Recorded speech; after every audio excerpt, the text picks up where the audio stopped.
ಇವತ್ತು bread pizza ಮಾಡೋದು ಹೇಗೆ ಅಂತ ತೋರಿಸ್ಕೊಡ್ತೀನಿ. ಇದು ತುಂಬಾ ಸಿಂಪಲ್ ಆಗಿ ಹಾಗೆ ತುಂಬಾ ಟೇಸ್ಟ್ ಆಗಿರತ್ತೆ.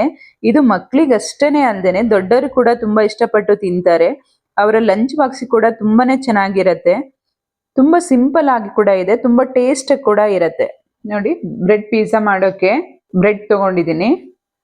ಆಮೇಲೆ ಚಿಕ್ಕದಾಗಿ ಹೆಚ್ಕೊಂಡಿರೋಂಥ ಈರುಳ್ಳಿ, ಚಿಕ್ಕದಾಗಿ ಹೆಚ್ಕೊಂಡಿರೋ ಟೊಮಾಟೊ, ಚಿಕ್ಕದಾಗಿ ಹೆಚ್ಕೊಂಡಿರೋ ಕ್ಯಾಪ್ಸಿಕಮ್, ಇದು ಬೇಯಿಸ್ಕೊಂಡಿರೋ ಕಾರ್ನ್ ಜೋಳ. ನೆಕ್ಸ್ಟ್ ಮಯೋನಿಸ್ ಅಂತ, ಇದು ಪಿಜ್ಜಾ ಬರ್ಗರ್ ಅಲ್ಲೆಲ್ಲ ಈ ತರ ಎಕ್ಸ್ಟ್ರಾ ಸೀಟ್ ಕೊಡ್ತಾರೆ, ಇದನ್ನಾರು ಯೂಸ್ ಮಾಡ್ಕೋಬಹುದು ಅಥವಾ ಎಲ್ಲಾ ಅಂಗಡಿಗಳಲ್ಲೂ ಸಿಕ್ಕತ್ತೆ ಇದು.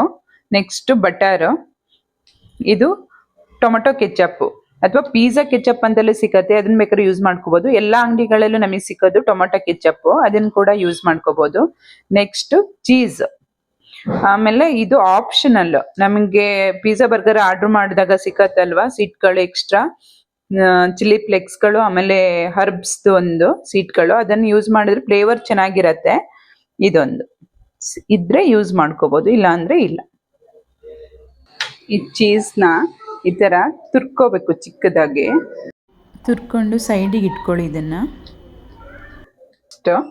ಫಸ್ಟ್ ಗ್ಯಾಸ್ ಆನ್ ಮಾಡಿಬಿಟ್ಟು ಸಿಮ್ಮಲ್ಲಿ ಇಟ್ಕೋಬೇಕು ಗ್ಯಾಸ್ನ. ಇದಕ್ಕೆ ಸ್ವಲ್ಪ ಬಟರ್ ಹಾಕೊಳ್ಳೋಣ. ಬೆಣ್ಣೆ ಬಿಸಿ ಆದ್ಮೇಲೆ ಬ್ರೆಡ್ ಪೀಸ್ ಇಟ್ಕೊಳ್ಳಿ 2. ಇದು ಸ್ವಲ್ಪ ರೋಸ್ಟ್ ಆಗಬೇಕು. ರೋಸ್ಟ್ ಆಗಿದೆ, ತೆಗೆದು ಉಲ್ಟಾ ಮಾಡ್ಕೊಳ್ಳಿ. ಸ್ವಲ್ಪ ಸ್ವಲ್ಪ ರೋಸ್ಟ್ ಆದ್ರೆ ಸಾಕು. ಈಗ ಗ್ಯಾಸ್ ಆಫ್ ಮಾಡ್ಕೊಳ್ಳಿ. ಇದಕ್ಕೇನೆ ಇವಾಗ ಲೈಟಾಗಿ ಸಾಸ್ ಹಾಕ್ತಾ ಇದ್ದೀನಿ. 1 ಸ್ಪೂನ್ ಹಾಕಿದ್ರೆ ಸಾಕು, ಫುಲ್ ಕವರ್ ಆಗೋ ತರ.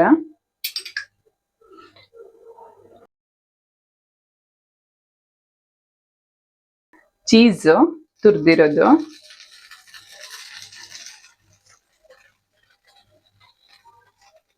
ಚೀಸ್ ಕವರ್ ಆಗೋ ತರ ಹಾಕೊಳ್ಳಿ. ಟೊಮೆಟೊ, ನೆಕ್ಸ್ಟ್ ಇದಕ್ಕೆ ಕಾರ್ನ್ ಜೋಳ ಬೇಯಿಸಿಟ್ಟಿರೋದು, ನೆಕ್ಸ್ಟ್ ಆನಿಯನ್, ಕ್ಯಾಪ್ಸಿಕಮ್, ಮೇಲ್ಗಡೆ ಇನ್ನೊಂದು ಸ್ವಲ್ಪ ಚೀಸ್ ಹಾಕೊಳ್ಳಿ. ಚೀಸ್ ಹಾಕಿ ಕವರ್ ಮಾಡ್ಕೊಳ್ಳಿ. ಹಾಗೆ ಉಪ್ಪು ಸ್ವಲ್ಪನೇ ಹಾಕೊಳ್ಳಿ. ನೆಕ್ಸ್ಟ್ ನೋಡಿ, ಮಯೋನಿಸ್ ಸ್ವಲ್ಪ ಹಾಕೊಳ್ಳಿ ಮೇಲ್ಗಡೆ. ನೆಕ್ಸ್ಟ್ ಆರ್ಗ್ಯಾನೋ, ಹರ್ಬ್ಸ್ ಹೇಳಿದ್ನಲ್ಲ ಅದು. ನೆಕ್ಸ್ಟ್ ಚಿಲ್ಲಿ ಫ್ಲೇಕ್ಸ್, ಲೈಟ್ ಆಗಿ ಹಾಕೊಳ್ಳಿ.